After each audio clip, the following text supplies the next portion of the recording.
Hello, welcome to my Octavia Butler Bloodchild video for this. If you haven't read the synopsis of the story, I recommend you go read it before you watch this. Also, if you have the time, I would recommend just reading the whole thing. I love Octavia Butler. I think this is fantastic. I think she is very, very, very smart. Love her.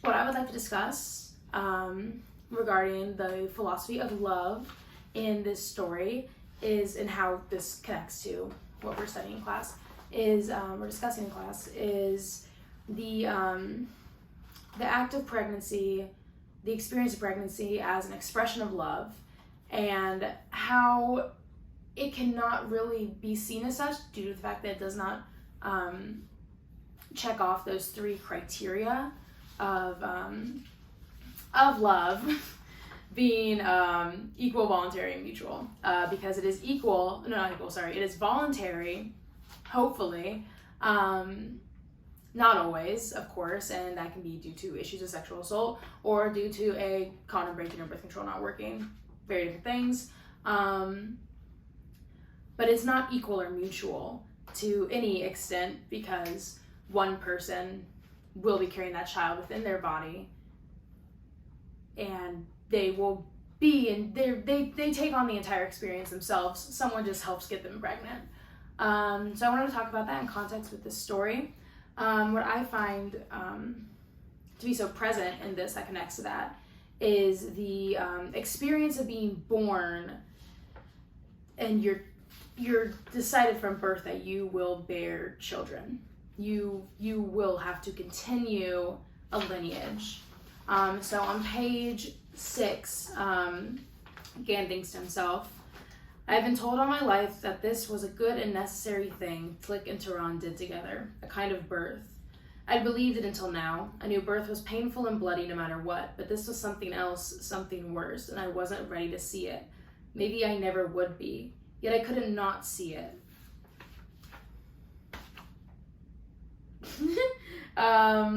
A kind of birth, which I find is interesting because it really is like an impregnation and fostering, almost in a weird way. I can't think of the right word I'm looking for. Incubating the grub babies. A baby is in a case. It's a grub.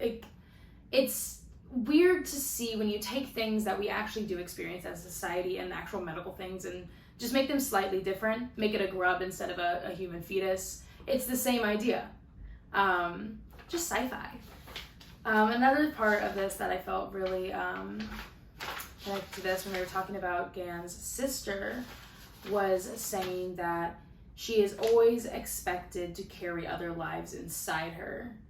And this idea that women are born with this pressure on them to present children to their family, to society, to the world, to the workforce, to the growth of the population. You are born expected to do so. And if you don't do so, you're causing population issues, and you're not wanting to see the growth of your nation, and you are letting your family down because you're not providing children to continue their seed through the world.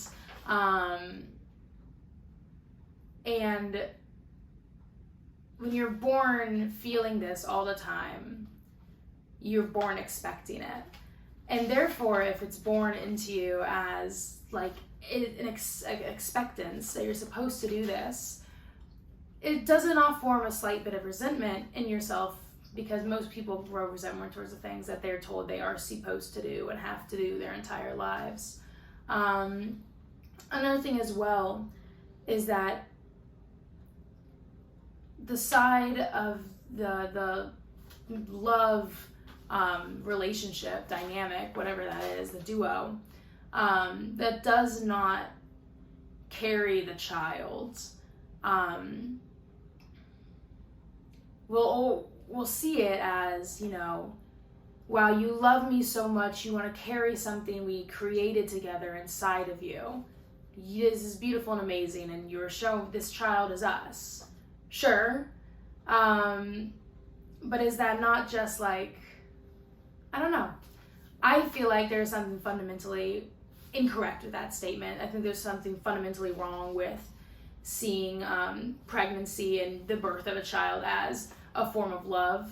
Because I think that an act and an action in which both parties do not mutually involve or experience pain from can be considered a loving thing. And if pregnancy and giving birth isn't an expression of love, what is it?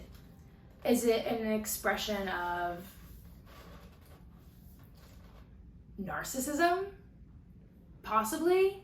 I really am not sure. All I know is it's not an expression of love. But yeah, I would like to hear what y'all think regarding pregnancy and childbirth meeting the 3 key things for genuine love, and what you think regarding the kind of pressures that are placed on child givers from birth to carry those children. And if you read the short story, did you like it? I don't know. Thank you.